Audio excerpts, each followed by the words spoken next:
to Well, dip into that, man. when we started this tour, and the tour started to develop some months ago, you know, Los is like my last 4 tours. Los has been with me, right? So it was like, yo, we've always done these songs. We've been doing these songs, and I've shot video for him. We've shot videos for him in these various locations and places that we've been, but I never put the songs out. So I was like, Los, you know, I'm 55. This is a year. We got these bad joints. Let's go out and inspire these cats. You know, Nas is coming. Ghost came. Slick Rick, Raekwon, all of these legends, right?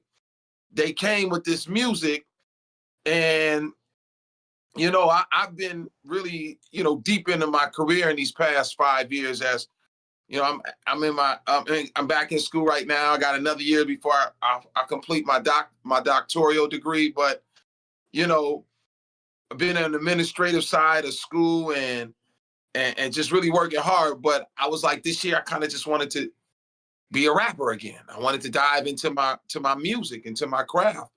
And this tour, the alignment of this tour inspired me. So I was just like, yo, Los, you know, guide me. You know, you've been throwing me these beats, and, you know, Los would give me a beat here or a beat there, but it was nothing. You know, I always was doing my own thing. And I was just like, yo, man, let's just go ahead and knock out this project together.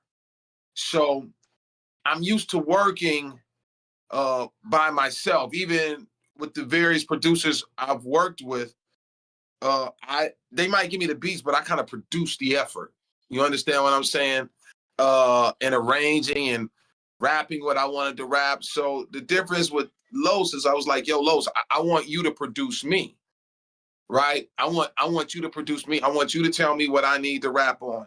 I need you to tell me if my cadence or if my rap is good. And I said, we're gonna put this project together, and we're gonna release it on Chuck D's label, and we're gonna tour it. And this is what we're gonna tour this album right here. And I've been working on a documentary, so we're gonna connect it all and make this an amalgamation of all of this positive art and energy that we got going together. So, you know, Los was just like, he just went in his bag. So he went from, you know what I'm saying, giving me, you know what I'm saying, B beats to A+ beats. Dissing my beats, man. He was giving me fucking B beats. Dissing my beats. B minus beats or something at first, and then all of a sudden he just come out of the blue moon with these incredible beats, and I was just like, I couldn't even work properly. I just went into writing, right? I just went into this writing mode, and I didn't want to write like I wrote in the past. I wanted this to align with some adult rap inspiration that no matter who I play around, I can stand up to it, my chest out proud, and be like, okay, listen, I know you'll listen to this no matter what, because my topic and my subject matter is appealing, and it's relevant to what's going on. So Los was just telling me how to rap it. You know, Los would be like, nah, I don't like how you rap that. Change the cadence.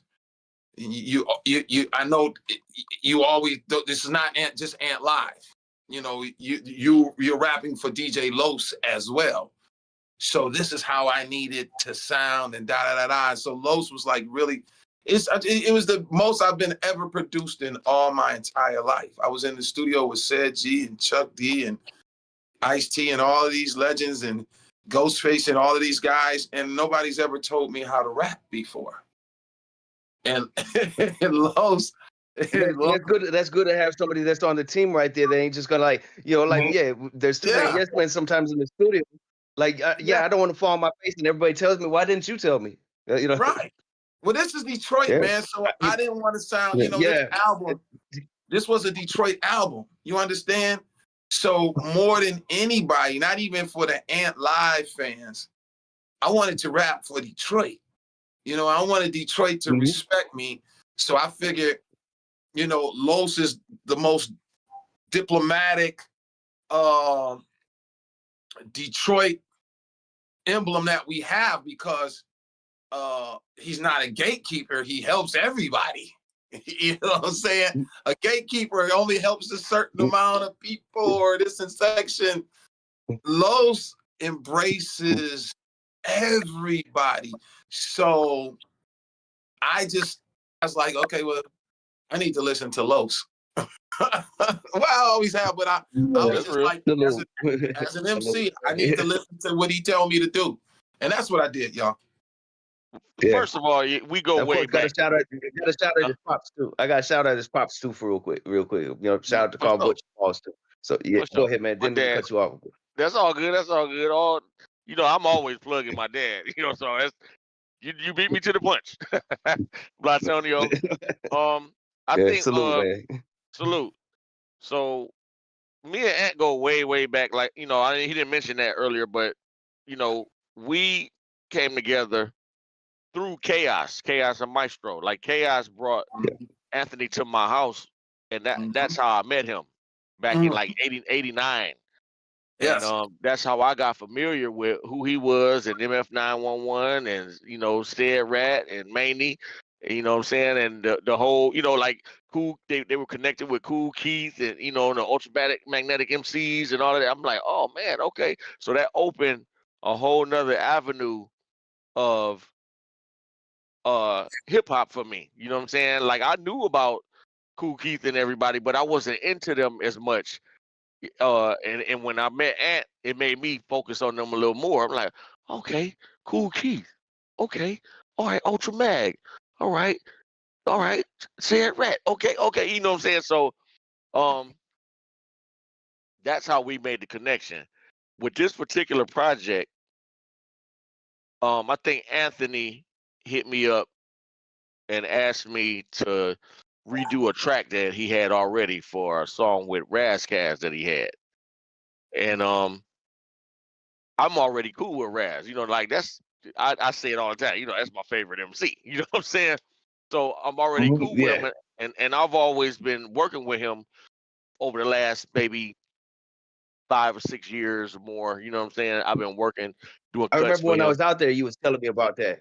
Yeah, I'm like, it was like a dream come true to hook up with Raz. So when Ant called me and was like, Los, can you redo this beat, man? We don't really want to use this track. It's a cool track, but I think it could be better.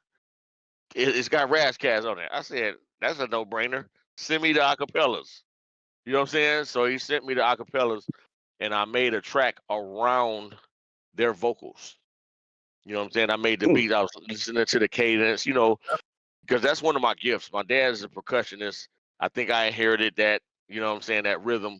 And when I focused on their cadence and their lyrics and the rhythm of how they were flowing, I was like, oh, okay, they need a track like this. It's got to bounce. It's got to have a pocket. And I just made the track around what they were doing. And then I sent it to Ant. And Ant was like, wow, man. You know what I'm saying? Like, this sounds great. You know what I'm saying? I said, okay, well, we gotta come up with a hook because there was no hook in the song. So I went and took I think it was it was a clip from what Raz said in his verse about being dope. I'm doper than Pyrex when I flex, and I started scratching that. Yeah. I said, oh, that's gonna be the hook right there. You know what I'm saying? I'm gonna make this be the hook. And so that ended up being the name of the title of the song. And we started from there. And then that's when Ant said, you know what, Los? I'm thinking we should have a project. We should do a whole project, you know what I'm saying, with all your tracks. I said,